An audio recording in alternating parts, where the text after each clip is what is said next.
Hey everyone, welcome to Unique Ways with Thomas Girard, a more than audio podcast. We've got a super awesome guest today. She's a user experience designer and researcher, master's design graduate with 2 years experience designing for healthcare and consumer products and services. She's a passionate researcher, a TEDx speaker, and a strong proponent of empathetic human-directed design. Please join me in welcoming Srushti Kulkarni. Welcome. Hello, thank you. Thanks for having me here. My pleasure. You ready for 20 questions? Yes, absolutely. So question one, tell me a little bit more about yourself. What do you do? So I've been a designer since the time that I've known what work is. Currently, I'm working as a UX service design specialist for BC Public Services under the Ministry of Finance. So yeah, basically just doing like a lot of user experience, digital services, and service design based on like different workflows that we're sort of dealing with on a communal basis as well as like internally. But yeah, ever since I knew what design was, just been a designer. That's pretty much my identity at this point, I feel. Just a note for you guys, so Srushti obviously is coming back here for this more than audio podcast, but she was on the audio podcast, and I guess we got linked up because we both spoke at the same TEDx event with the theme Greater Than You. Yeah. So question two, what's a key piece of knowledge that makes you different? I guess coming from a third world country, I originally am from Pune, India. I guess that definitely gives me a different perspective on how to get things done. The world there is driven on solutionism and how that sort of works in terms of like creating solutions for direct issues or like immediate problems. So I think that's definitely something that I bring to the table when I'm designing something for like care homes in Vancouver. That was one of my master's degree project, and I was working on like very direct issues, but that definitely did give me like a fresher perspective on things. So yeah, I guess that's the key piece of knowledge that I bring in. Great. Yeah, it's super exciting to hear you kind of come in and talk about life in India and Pune. You know, I spent time in Pune as well. And our last guest, Keith Tam, just happened to be in town from Hong Kong. So we had a Hong Kong guest in the Vancouver podcast recording studio, and now kind of this India angle. So super cool. Yeah. Number three, why this of all things? Why do you do what you do? I guess from the beginning of when I knew how the world works, I was very inquisitive. Always try to like bring up creative solutions. It started before as a practice of avoiding homework and home assignments and being creative in that, and I guess my parents caught on to that pretty easily. So it sort of turned out to be a thing where I would always come up with like creative things of doing something, and it was just something that I was so passionate about. And like I said, it's almost my identity now. Like my soul speaks design pretty much, which is very cliche to say, I know, but yeah, this is, if not this, then what, I feel, because empathy, creativity, and understanding user perspective is something that I've done for the past 5 to 7 years, and that seems to be where my comfort zone is, I guess. Yeah, I definitely feel like design was not a job choice, but actually a life choice and a kind of an ideological choice. Absolutely, yeah. So number four is the one that people stumble with. It's what does your future look like? To me, this reminds me of the interview question you usually get with like where do you see yourself in 5 to 10 years? And I never have a question for like an answer for it. I think nobody can really predict where the future is. To me, I feel like just working as a designer and like in service of the community is somewhere I see myself. I would want to do more ethnographic research. I do want to pursue a PhD somewhere along the line in design ethics, because I find that topic very interesting. But for that, I feel like I still need to gain a lot of design experience and understanding how design ethics work in different sort of industries.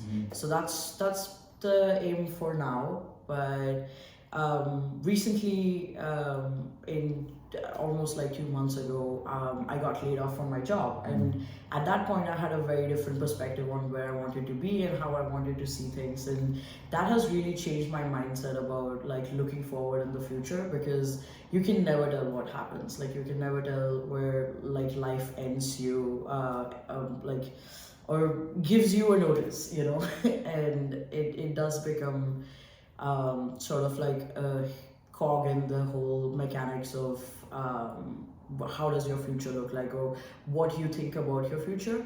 But at the same time, I think there needs to be a structure to your thinking as well, when it comes to like what you want to do ahead. But yeah, that's the general idea, I guess.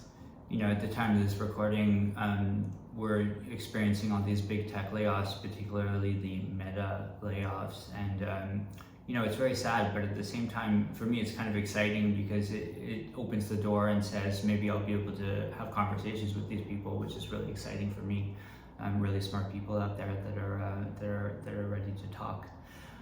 So number 5, let's talk about location. How does the notion of place play into what you do? So when we did the audio podcast, I feel like I nailed that answer, and I'm gonna try to recreate it. Place to me is, I guess place is very subjective, or location itself is very subjective. To me, location is something that comes with my choice of work and how that sort of entails. Being a person who revels in social company, I feel like workplaces are like my personalized outlook about like location. Like I love the location where my work is, but coming out of the pandemic, understanding that work from home is a thing now, I guess location to me really just means how comfortable I am in a city. And essentially it was Vancouver for me for like the longest time, but since I've moved to Victoria, that sort of has gained a new sense of familiarity. And I feel like when I was coming back to Vancouver yesterday, I suddenly had like this whiff of unfamiliarity. And that has never happened to me because Vancouver has been home. But now I have a new home. So location, I guess, to me is where I find myself the most comfortable. Nice, good answer. Okay, if you had to start from the beginning, what advice would you give your former younger self? Definitely being more communicative, being more receptive to criticism, and trying to get out there and network with people. Something that I struggle with till date is trying to like get out of my comfort zone and, you know, really go out there and pursue things that I want to pursue. And I feel like that is something as a designer that's everybody should sort of embed. You know, being like going out there, be it a social event, be it just a coffee with someone who's a really cool designer, like, well, what we're doing right now. It's important to sort of have that sort of discussion, you know, like these discussions really help you, like help yourself be nurtured in a way that you won't if you're just, you know, sitting at home typing away, trying to like network with people on LinkedIn. So yeah, that is definitely one of the advices I would give myself, like my younger self, I guess. I can definitely relate to that. I mean, we're at almost 100 episodes on the audio podcast, but it's just audio, and you know, I'm staring at my photograph on the Zoom screen, and I'm staring at the other person's photograph, and you know, we're talking, and there's the social aspect of that, but at the same time, I really miss this in person, and so that's why I'm so excited to record these more than audio podcasts. Yeah. Yeah. So, what's a day in your life like? So since there have been changes, a day in my life currently looks like this. I still work from home, so still just, you know, getting out of bed, making myself a cup of coffee, trying to like get prepared for the day. I try to make a to-do list just to hatch down some of the things that I need to do. I like to have 3 personal things, and then I like to have 3 work tasks in front of me before I go into my first daily check-in. Once I'm done with work, it usually entails in me making another cup of coffee, which is I think at that point my fourth or fifth. I have no idea. I usually try to unwind, so I'm reading a book or listening to something, and unwinding myself just to relax for the evening. I live pretty close to a park, so I have made it a point to like start walking around in the park, try to gain a little more bit of a green in my life. And Victoria is wonderfully sunny sometimes, so it's really beautiful to just go out there and just take a look around and see what people are up to, and then head down to a coffee shop, just stay there for a bit, catch at people, just general bird watching, you could say, and then head back home. But that's pretty much it. Great, yeah. Just for the audience, so we're recording from Vancouver, Canada, which is on the west coast of Canada. And if you take a short ferry ride out to the island, then that's where Victoria is. So that's the areas we're talking about now. So the next question is lifelong learning is a popular topic. How do you stay up to date? I usually like to stay up to date by reading. Reading is more than a hobby for me. It's almost a habit at this point. So definitely something that I try to inculcate in my daily life is reading new books, getting, understanding more topics. AI has been part of my new reading process, I guess, because there's so much talk about it. Being a UX designer, there's a lot of chatter about AI taking over jobs and stuff. So I like to keep myself up to date on what the capabilities of AI is and try to like learn and unlearn how much of I can. So yeah, definitely podcasts and reading are something that I try to like keep up with every day. That's usually how I sort of get into my lifelong learning. Again, everything about design. Nice. So tools, are you digital, are you analog, both? Yeah, I'd say both. I'm mostly digital, definitely. When it comes to tools, I like to start with a good old sketch paper and pen. I like to jot down my thoughts on paper. It just really helps me sort of just articulate what I want to do, and get all the like rough garbage, I guess, out of my head. And then digitally, I usually rely on the common design tools, Adobe Suite. Figma has been a new one for the recent years, and that has been really like revolutionary in terms of UX design generally, or UI mostly. But yeah, I like my good old pen and paper as well. Good. So work-life balance, how do you deal with it? I do not. I try to, and I fail. This is something that I think almost everybody struggles with. Like where do you put a full stop on your work and where do you start your personal life? And working from home has made things so blurry in terms of understanding what your personal boundaries are and what your work boundaries are. So I try to make myself almost compartmentalize my day, so which is why I wind and unwind before my work starts, so I can try to not think about work. It does not work out every time, definitely, but at the same point I feel this is a really good thing about working for the government, where everything closes at a certain point. Like you cannot you're not allowed to almost personally, it's not a rule, but personally you're just not allowed to like go ahead and do something. And of course my team is great about it. They're just very helpful when it comes to like shutting me down and being like, nope, we'll figure this out tomorrow, go rest, like this is it for today. And that is something that I think is very important, like having that sort of support from your team as well when you're trying to shut yourself down from your work mind and then bring in your personal life, because it's very important to have a social life or like a personal life apart from your work. So I think this is one of the things that does really help me. But apart from that, yes, definitely unwinding and starting your day with like a to-do list has like helped me keep myself in check when it comes to maintaining that balance, I guess. Great. Okay, and if you weren't doing what you do now, what would you be doing? I guess when it comes to me, I have always just known design. Like I said, it's I repeat myself, but design is my soul. I don't see myself doing anything apart from design. But as a kid, I always wanted to get into archaeology for some reason. It was pretty cool. I grew up watching Indiana Jones movies and like a lot of archaeological exhibits, I guess.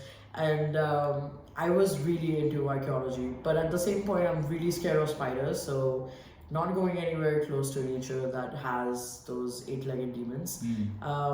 But I feel like if I wasn't doing design particularly, I would still be working in one of the creative fields because that is something that I think defines me as a person too. So yeah, if not design, then something creative for sure. What would you not like to do with your career? What would I not like to do? That's a very interesting question. I guess I don't want to be a workhorse when it comes to design because it's sometimes in corporate industries, I've had some experience in the private sector and now some experience in the public sector. But in my head, I feel like there's definitely certain aspects of design that are very corporate and it really boxes your creativity in, and it's not helpful when that's how you function as a human being too. So to me, I feel like I would not want to work in a place where, or as in a position, I guess, where I have to really like box in my creativity. That would not work for me. Nice. Yeah. Favorite word, quote, or sentence? Favorite word, quote, or sentence. I have two of them actually. First one is more philosophical, if you will. I read it somewhere. It says, "Be silent, let your actions speak for you," and I find that very interesting because in design especially, it comes to a point where in say a general client design relationship, when you're speaking something to the client, they're like, no, I don't like this. But then when you're showing that to them, it makes such a big impact. It's almost like picture speaks 1,000 words. Like the impact is so sudden and so different that you can actually see it. And I feel this has been true in all walks of life, I would say. So definitely that's my favorite quote. The second one is, "When in Rome, do as the Romans do." Very controversial, but also I find it very similar to what we do as designers because we walk in the user's shoes.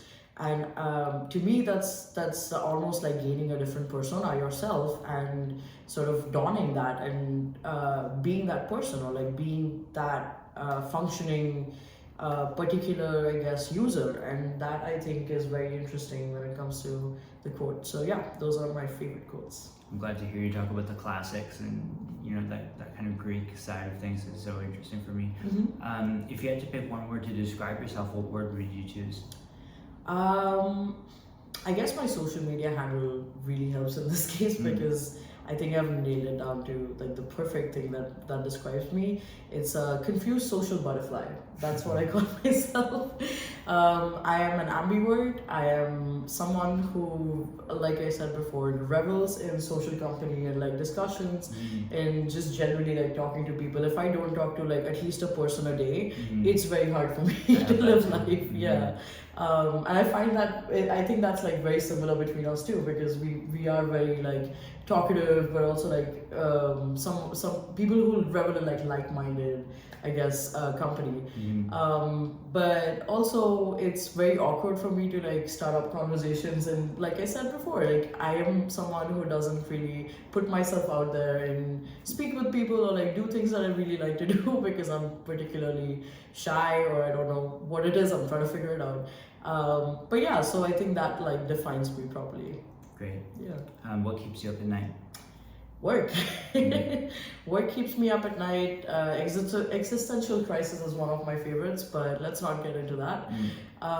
Definitely, I feel like I'm definitely a night owl. So it's usually because my creativity works the best at night, and that's not when my work works.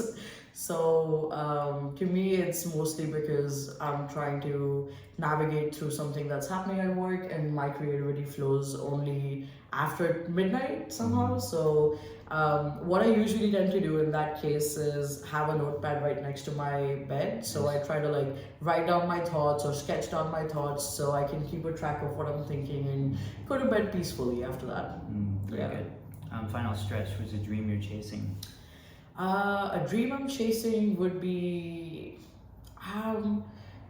honestly, after being laid off, my dreams sort of just, I don't want to say shattered because that sounds very sad, but they changed my perspective on dreams, I would say. Like, my dream was to be one of the design consultants for corporate industries who were still trying to like navigate through how design processes work. And I've seen so many people do that in this time and age. I mean, IDEO is one of the most, forthcoming company that has been here for, I guess, ages at this point. And they've done a great job at understanding and showing people in corporate sectors what design can really do. So I think for me, one of the dreams that I'm chasing is to shape the way designers think in terms of understanding what industries they're working for and catering to that, I think. The second one I would say is helping fellow student designers, like almost amateur designers, or I don't want to say amateur because no one is amateur at any point, but I guess people who are still very new to design, I guess, and like trying to figure it out and trying to understand how to navigate through this industry, because it's such a huge industry. I started as an industrial designer and I'm working as a service designer almost at this point, and it has been quite a journey, but I don't think I would have done that if I hadn't gotten support from so many people in the industry. And I think that is something that definitely lacks because well, everyone is busy. You don't have the time to give people an hour or two in your day to sit down with them and hatch what they want to do as designers. But I think that is very critical when it comes to our industry. Like, as designers, I think it's almost a responsibility to sort of sit down and figure things out with them. I'll give a shout out to SFU, where I did my master's in the Graduate Liberal Studies program. It was a really great one. Okay, and number 18, what inspires you? What inspires me, I think, at this point is definitely, I would say, my parents, because they've done a great job at working their way through life and trying to create this beautiful journey for me. I like how they raised me as a person who can take care of herself, but also someone who, when dealt with issues, has support. And I think that's a very important thing. When someone who inspires you is always there for you to support you through things. And I think another thing that inspires me is how the design industry itself has grown. Like, it really helps me sort of run forward and do things, because I know that I will have support from all of my design, fellows that I have worked with, that I have studied with, I have done TEDx with. It's really great to see how how everybody in our field whom we know is racing with time and racing with these new technologies that are coming up and keeping up and doing great things. So I think that's what inspires me the most, my designers and my parents. I'm the same way. I mean, particularly with the guests on the podcast, each one of them have been like so important for me in my personal journey, so I can definitely relate. Number 19, any advice you'd like to share? Advice I'd like to share, I guess I want to go back to one of the questions and definitely focus and emphasize more on helping fellow designers, designers who are trying to make a mark in the industry, designers who are trying to understand where they want to be, because I have realized over the years I've gotten a lot of emails from a lot of people trying to connect with me on LinkedIn or Facebook even, talking about different design courses and how they want to sort of navigate through this field. And I feel like this is something that's very, I feel like it's very important for people who've experienced it to give them a holistic view of, see, this is how this works, this is how it worked for me. It might not work the same way for you, but I'm here to hold your hand and walk you through this. And I think that is something that's very essential in this time and age. Something that I did not, I think, find a lot when I was a design student. Weirdly enough, did find that after I graduated and during my graduation, definitely, but not something that that came to me when I was trying to find about like different design fields and what I really wanted to do. So I would have appreciated someone holding my hand through it, and I think that's something we should do as well. Yeah, I feel like the whole mentorship angle is something that has kind of found its way into the mainstream now, and people are embracing it and they're willing to do it, and they see the value in it, and they see the value identifying with it as well, saying that I'm a mentor or a mentee or both, Yeah, it's a relationship that really starts budding off, and the reward is just so satisfying when somebody comes up to you and they're like, hey, I figured things out, thank you. That is just very satisfying to sort of just realize that you've helped someone do something in their lives. Like, that is quite rewarding, and I think definitely something that everybody should keep in mind. Great. And number 20, how can our listeners keep tabs on you? What's your call to action? So currently, I guess you could definitely reach out to me on LinkedIn or through my website. It's just my first name, my last name.com. So very easy to remember. Since you don't have to spell my name out, you don't need to know how to pronounce it, which is great. But yeah, you can definitely contact me through my website or through LinkedIn. I usually keep all my channels free, so even my email address is good to go.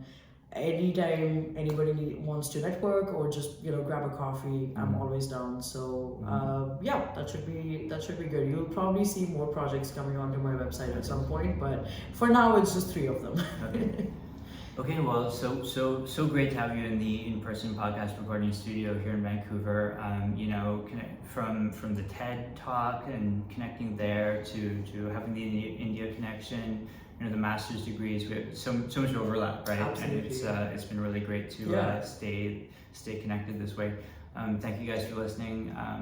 See you next time.